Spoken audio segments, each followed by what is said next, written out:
मेरी मालकिन मुझे अपने साथ सोने के लिए 4 करोड़ दे रही थी, पर मैं शादीशुदा था, लेकिन 4 करोड़ का नाम सुनकर मेरी नीयत थोड़ी डगमगा ज़रूर गई थी कि सिर्फ एक रात की ही तो बात थी। मैंने उनसे कुछ दिनों की मोहलत मांगी। सोने के लिए मैं सोच रहा था कि इतने पैसे तो मैं अपनी पूरी ज़िंदगी में भी काम करके नहीं कमा पाऊंगा। इसीलिए मैंने उनको हाँ कर दिया। जिस रात मैं मालकिन के साथ सोया, उस रात मालकिन ने पूरी रात मेरे साथ। हेलो दोस्तों, स्वागत है आप सभी का आज की कहानी में। आज की कहानी बहुत ज़्यादा रोमांटिक है। आपको सुनकर बहुत ही मज़ा आने वाला है और आपका मूड बन जाएगा इस कहानी को सुनकर। तो प्लीज़ कहानी को लास्ट तक ज़रूर सुनें। कहानी पसंद आए तो वीडियो को लाइक करें, चैनल को सब्सक्राइब करें और बेल आइकन दबाना ना भूलें। और कमेंट करके बताएं आप ये कहानी किस शहर से देख रहे हैं। कृपया अपने शहर का नाम कमेंट बॉक्स में शामिल करें। तो चलिए शुरू करते हैं आज की कहानी। अपने घर में पूरी-पूरी रात को सुकून से सो नहीं पाता था। हमारा छोटा-सा घर था। मालकिन की कही हुई बात को अपनी पत्नी को कैसे बताऊँ, ये समझ नहीं आ रहा था। मैं अपने कमरे में लेटे यही सब सोच रहा था। आँखें बंद करता तो नोटों की गड्डियाँ मुझे नज़र आ रही थीं और जब आँखें खोलता तो ऊपर लगा हुआ पंखा, जो बेहद धीरे-धीरे चल रहा था और जिसमें से आवाज़ आ ही थी, मैं एकदम से उठकर बैठ गया और बराबर में मेरी पत्नी आराम से सो रही थी। गर्मी और पसीने से बेफ़िक्र होकर मुझे तो जैसे नींद नहीं आ रही थी। अक्सर काम की थकान की वजह से मैं भी सो ही जाता था। लेकिन जब से मालकिन ने मुझे वह ऑफ़र दिया था, तब से मेरी तो नींद जैसे गायब हो गई थी। मुझे अपने घर की हर चीज़ में कुछ न कुछ कमी नज़र आने लगी थी। मेरे पास सिर्फ़ 4 दिनों की मोहलत थी। दिमाग में बस यही चल रहा था कि क्या करूँ और क्या नहीं। 4 करोड़ की कोई छोटी रकम नहीं होती और ख़ास तौर पर हम जैसे लोगों के लिए तो बहुत बड़ी रकम थी। लेकिन उन्होंने उसके बदले में जो मुझसे माँगा था, वो एक शादीशुदा होने के नाते कोई छोटी बात नहीं थी। मैं ये सब उनके साथ कैसे कर सकता था? पहले तो मैंने मालकिन की बातों को सुनकर मना कर दिया था, लेकिन उसके अगले ही पल मुझे अपनी गरीबी का एहसास हुआ, जिस गरीबी में मैं मेरी पत्नी जी रहे थे। कई सालों से 4 दिन का वक़्त गुज़र चुका था, लेकिन आज तक भी मैं नहीं समझ पाया था कि मुझे क्या करना है। मालकिन से बात की और उन्हें कहा कि मुझे 4 दिन और वक़्त दे दें और वह मान गई। 4 दिन भी इसी तरह से निकल गए। मालकिन ने फिर मुझसे पूछा कि मैंने क्या सोचा है। मैंने न जाने क्यों हाँ में सर हिला दिया और मैं घर लौट आया। मुझे लालच भी आ गया था उन पैसों का। अभी तक भी अब मैंने अपनी पत्नी से बात नहीं की थी। क्या बोलता मैं उससे? फिर मैंने सोचा कि जैसे-तैसे करके मैं उसे मना लूँगा। दिमाग में बस 4 करोड़ चल रहे थे। लग रहा था कि एक बार ये पैसा आ जाए तो हमारी कितनी परेशानी खत्म हो जाएगी। ये कहानी तब शुरू हुई जब मैं अपनी पत्नी के शौक पूरे करने के लिए कंपनी में नौकरी शुरू की थी। मैं अपनी कंपनी में काम करता था और वहाँ पर सुपरवाइज़र था। वैसे तो पहले भी काफ़ी आदमी सुपरवाइज़र का काम करते थे, लेकिन न जाने क्यों मालकिन मुझ पर बहुत मेहरबान थी और मेरे साथ हमेशा प्यार से ही पेश आती थी। जैसा उनका व्यवहार दूसरे लोगों के साथ था, मेरे साथ वैसा व्यवहार बिल्कुल भी नहीं था। कई बार वे दूसरे लोगों पर गुस्सा भी हो जाती थी, पर मुझ पर वे कभी नाराज़ नहीं हुआ करती थी।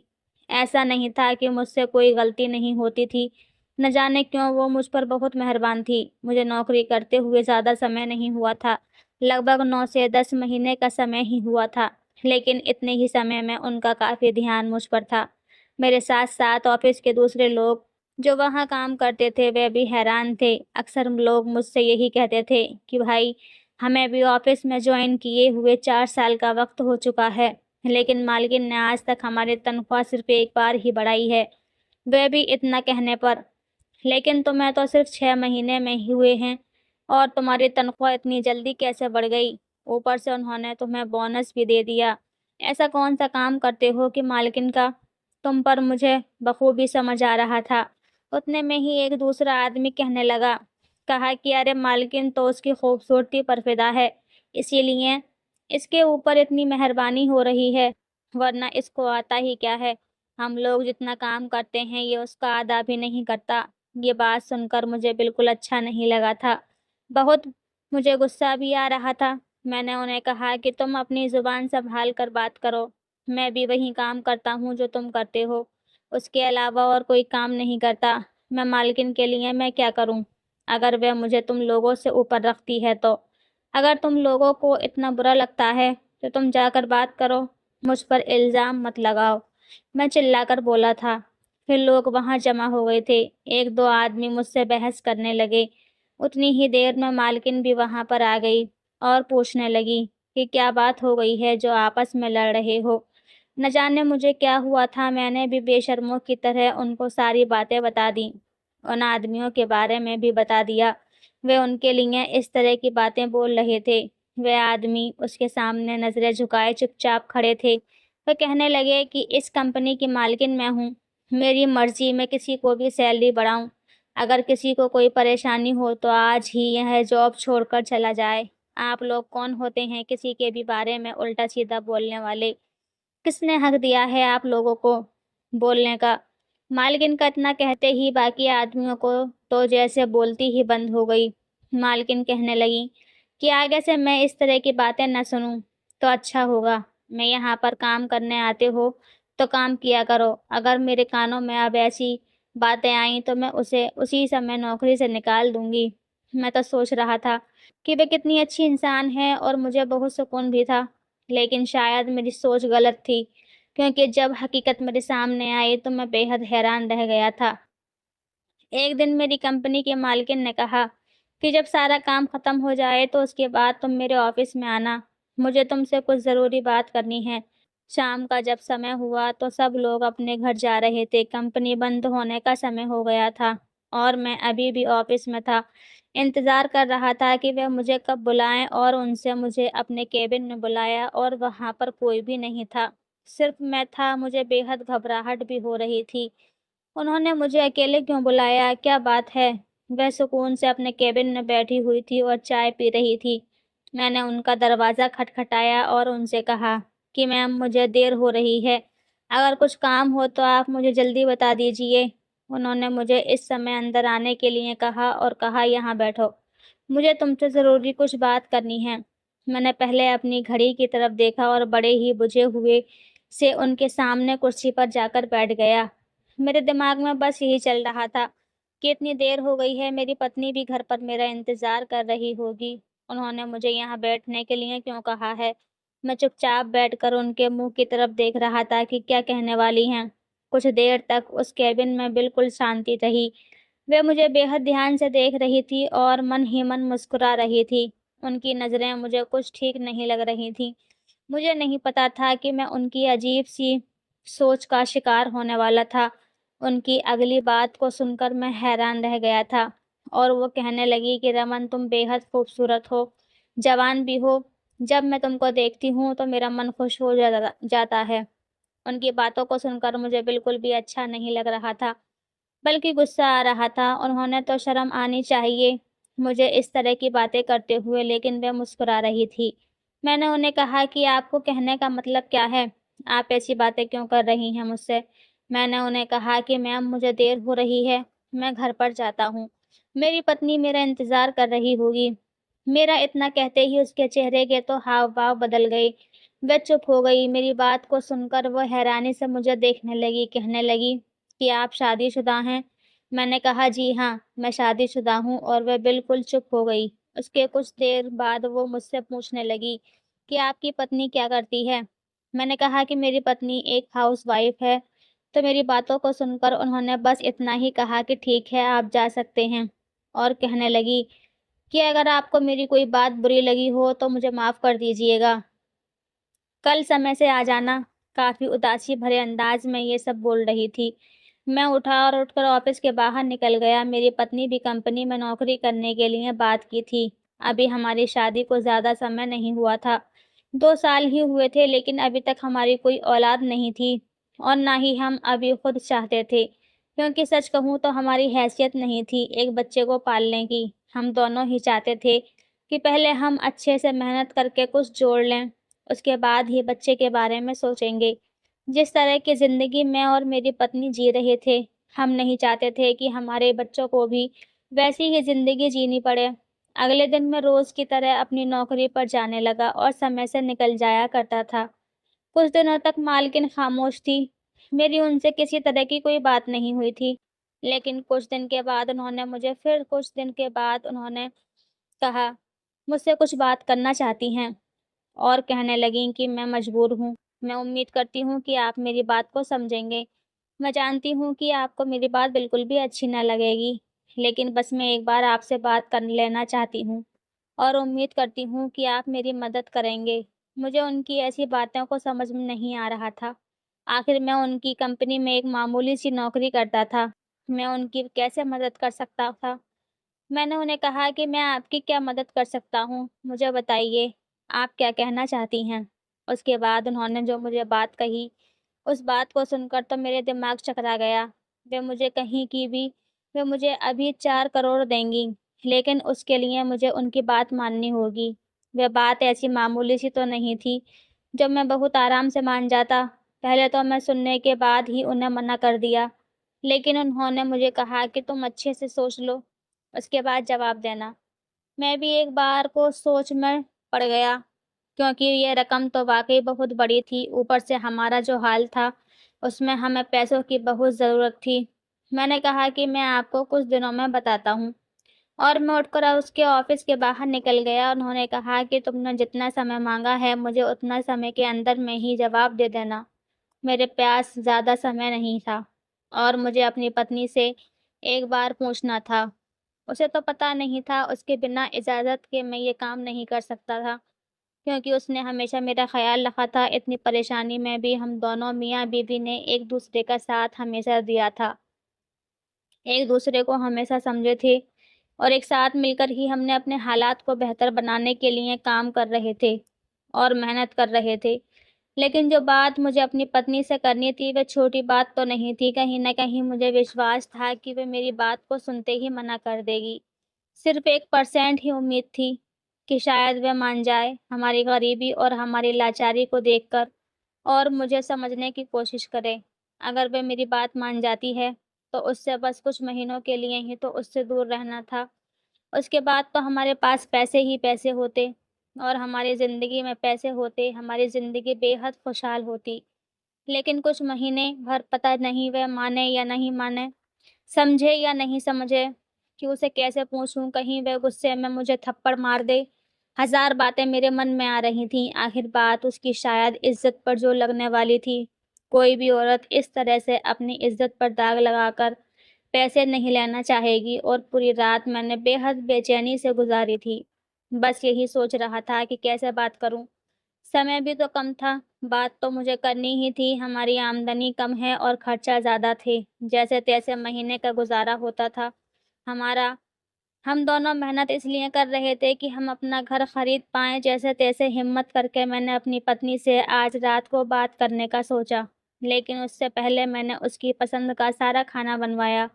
जब शाम को मैं घर आया तो बना हुआ पसंद का खाना देखकर पत्नी के चेहरे पर अलग सी खुशी आ गई, लेकिन साथ ही परेशानी भी देखते हुए कहने लगी कि ये सब मत बनवाया करो, जानते हो ना कि कितनी महंगी है ये सब खाने की चीज़ें। हमारे हालात ये सब खाने के नहीं हैं। ये पैसे रहते तो हमारे अगले 7 दिन का खाना बन जाता। तुमने एक ही दिन में इतना सारा खाना अच्छा क्यों बनवा लिया है? मैंने कहा कि क्या हम पूरी ज़िंदगी बस यही सोचते रहेंगे कि कहाँ से पैसे बचें, कहाँ नहीं, क्या चीज़ खाएँ और क्या ना खाएँ? उसकी बातों को सुनकर मैंने कहा कि तुम जानती हो ना कि सब कुछ तो तुम्हारे सामने है। अब हमारे नसीब लिए ऐसा है तो हम क्या कर सकते हैं? मेरा तो कर ही रहे हैं। न देखो शायद समय के साथ ही इन हालातों से बाहर आ जाए तो मेरी पत्नी को कहा कि मुझे एक काम मिला है। अगर तुम मेरा साथ दोगी तो हम एक ही साल में करोड़पति बन सकते हैं। मेरी बातों को सुनकर उसने खाना साइड कर दिया, कहने लगी कि ऐसा कौन-सा काम मिला है, जिससे कि हम करोड़पति एक कुछ ही महीनों में बन जाएँगे? मैंने सारी बात बता दी, उसने बेहद और खामोशी से मेरी बात को सुना। उसको बताते हुए भी मेरी ज़ुबान लड़खड़ा रही थी। वह बस मेरी तरफ देखे जा रही थी। उसके मन से बात लेने के लिए मैंने उससे कहा कि सोच रहा हूँ कि कल मैं उन्हें जाकर मना कर दूँ मैं ये काम नहीं कर पाऊँगा। वह मेरी तरफ गौर से देख रही थी, कहने लगी कि तुमने तो मुझे भी मज़ार में लाकर खड़ा कर दिया है, क्या कहूँ मैं तुम्हें, लेकिन जो रकम तुम्हारी मालकिन ने तुम्हें देने के लिए कही है, वह वाक़ई बहुत बड़ी है। मैं नहीं समझ पा रही हूँ कि तुम्हें क्या जवाब दूँ। शायद वह भी मेरी ही तरह उलझन और परेशानी से गुज़र रही थी, जिसे अब तक मैं गुज़र रहा था। उसको भी कुछ मैं समझ नहीं आ रहा था कि क्या करें और क्या नहीं। उसके बाद वो मुझे कहा, ठीक है, तुम उनकी बात मान लो। मेरी मालकिन ने कहा था कि वह भी बे-औलाद है, उनका कोई बच्चा नहीं हो रहा है। बहुत समय से मालकिन बाँझ है, लेकिन वे अपने पति से बहुत प्यार करती है। उन्होंने बहुत डॉक्टर को दिखाया, पर हर डॉक्टर ने मना कर दिया कि उन्हें कभी बच्चा नहीं हो पाएगा। लेकिन मालकिन और मालिक दोनों को एक बच्चे की इच्छा है। वे कह रहे हैं कि वे चाहें तो वे बच्चे को गोद ले सकते हैं, लेकिन वे ऐसा नहीं करना चाहती और अपना खून ही चाहती है। उन्हें खूबसूरत बच्चा चाहिए, इसलिए उन्होंने मुझे चुना, क्योंकि मैं बहुत ही खूबसूरत था। मालकिन ने उस दिन कहा था कि बस यही वजह है कि जिसकी वजह से मैंने तुम्हारी सैलरी भी बढ़ा दी, बहुत जल्दी बढ़ा दी थी। मुझे सिर्फ़ बच्चा चाहिए और कुछ नहीं।